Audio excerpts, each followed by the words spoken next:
Hello, today I will talk to you a bit about Pectus Arcuatum and its treatment methods. These treatment methods have evolved greatly from the past to the present and reached their most up-to-date form in 2025 at the Dr. Pectus Clinic. I'll explain all of them, but first let's start with what Pectus Arcuatum is. Now, when it comes to chest deformities, everyone interested in this field already knows about Pectus excavatum and Pectus carinatum. So what was Pectus excavatum? It's when the chest wall is sunken inward. Pectus carinatum is when it protrudes outward. But what if both are seen together? That's what we call Pectus Arcuatum or mixed deformity. What is a mixed deformity? Let's think of it this way. This is a model of the sternum bone. As you can see, this bone is not straight in people. It's not completely flat like this. It has an angle like this. And with this angle, our chest protrudes slightly forward. In anatomy, this angle is called the angle of Lewis. It is normal for it to be between 149 and 177 degrees. But if you ask what the most aesthetic, the golden ratio is, it is 162 degrees in men and 165 degrees in women. In some individuals, this angle drops below 149 degrees. What happens when it drops? In this case, the banana-shaped bone protrudes outward at the top and curves inward at the bottom. This bone, which has formed into an S shape, is what we call the Pectus Arcuatum deformity. What are the harms of the Pectus Arcuatum deformity? If the inward curvature is too pronounced, it can put pressure on the heart and internal organs, reduce their volume, and may cause shortness of breath. It can lead to fatigue and palpitations. If the bone protrudes outward, it always manifests as a postural disorder. What is a postural disorder? You know, the shoulders turning forward, the shoulder blades flaring outward, and standing in this kind of posture. These are the things it causes. Additionally, it can also lead to scoliosis, which is the sideways curvature of the spine. That's why we try to treat Pectus Arcuatum at an early age. So, what is the treatment for this? Traditionally, the treatment method that has been used from past to present is surgical treatment with the Ravitch procedure.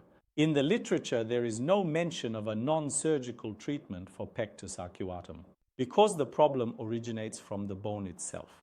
Let me explain it this way. In Pectus excavatum, the problem is that the bone collapses inward as a whole. Since these areas are made of cartilage, there is some flexibility, and when we attach a vacuum bell here and pull outward, we can correct this without surgery. But when it comes to Pectus Arcuatum, because the curvature is in the bone itself, it was interpreted until recently that we cannot correct this without surgery until we change that. So how did it happen? With the Ravitch surgery, a V-shaped incision is made on top of the bone, and the removed bone is pressed from above, sutured to the surrounding tissues, and fixed in place with wires or other materials to make it straight. This is the treatment method that has been used from the past to the present.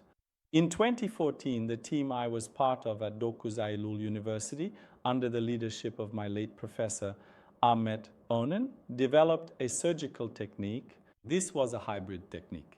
What does hybrid technique mean?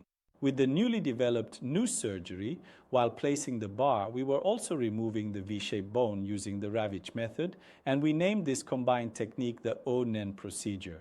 It was published in the literature as the Onen procedure and has been applied in this way in the literature for 11 years.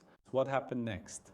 In 2019, as the physician who initiated vacuum and orthosis treatments in Turkey, I decided to try whether we could save young children from surgery by using these treatments as an initial approach.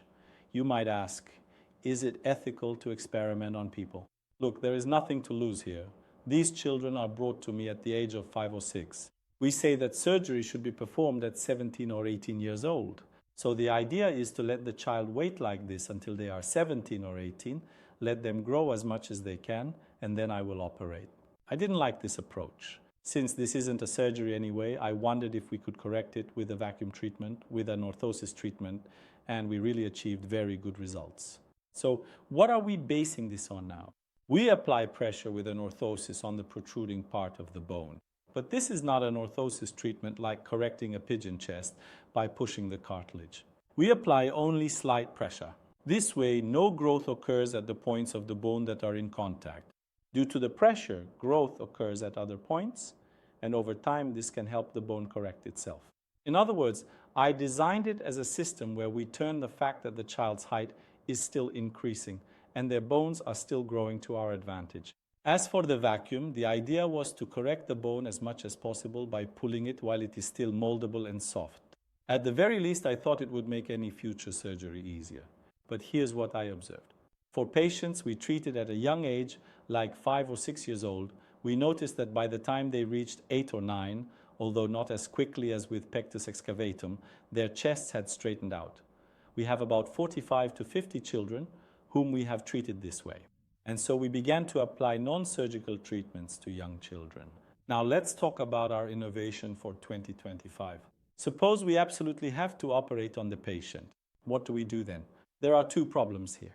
When we cut this V, if we insert the saw too deeply and break the back of the bone as well, then the bone keeps clicking for life due to a non-union problem, and patients are very disturbed by this. The second problem is if you leave this V angle too wide, the bone doesn't close completely when it comes together. If you leave it too narrow, then it doesn't correct properly during healing. So what are we going to do? To stabilize these, we developed this. This is a Pectus Arcuatum guide. What do? We upload the patient's CT scan to the system in 3 dimensions, and a 3D image of the patient's sternum appears. Then, in order to correct it at the ideal angle, we use computer software to calculate the angle of the V in the wedge osteotomy, which is the V-shaped removal of the bone. And after calculating this angle, we produce this guide that is compatible with our saw for that specific angle. At the beginning of the surgery, we screw this guide onto the patient's sternum bone, just like this. And we carefully manufacture it in such a precise way that it fits perfectly onto the bone, just like a complex puzzle piece. Then we carefully insert our surgical saw through these specific guide holes in such a way that it creates the most appropriate and accurate V angle for the procedure. In this way, we perform a wedge osteotomy on the bone in a single pass without any errors. We set the correct angle. At the same time, even if we wanted to, we can't push the saw in too far and break the backside of the bone. So what advantage does this give us? Bones that are cut in a single pass and removed as cleanly as a razor in a very short time. There is no bleeding at all, and it allows for very short surgery times. Then we correct the bone accordingly, and this guarantees an error-free surgery. As I said, personal skills, personal experience, and personal abilities are not a factor here. We have developed equipment so that even a surgeon who is just starting out can perform this surgery flawlessly when you say, "Come and do this." This equipment was introduced in Japan in 2025. It is currently awaiting journal review for publication in the literature. In how many months will it be included in the literature? You can also come to our clinic for all our innovations in the treatment of Pectus Arcuatum. Thank you.